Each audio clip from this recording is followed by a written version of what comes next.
Hello सर्वांना.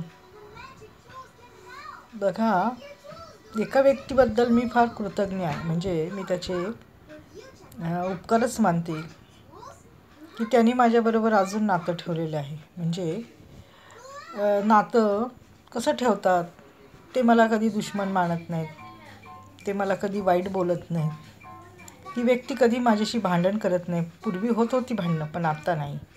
आता अजिबात ती व्यक्ती माझ्याशी भांडत करत.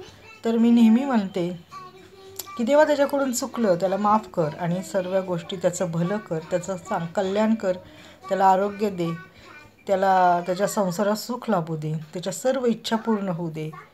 हाच माझा सदैव आशीर्वाद राहणार आहे त्या व्यक्तीला, माहिती आहे का? कारण त्या व्यक्तीने आयुष्य सहन करणं ही खूप मोठी गोष्ट आहे. सर्व गोष्टी सहन करून जगणं ही खूप मोठी गोष्ट आहे. तेव्हा माझं एकच वाक्य असतं, देवा ह्याचं भलं कर.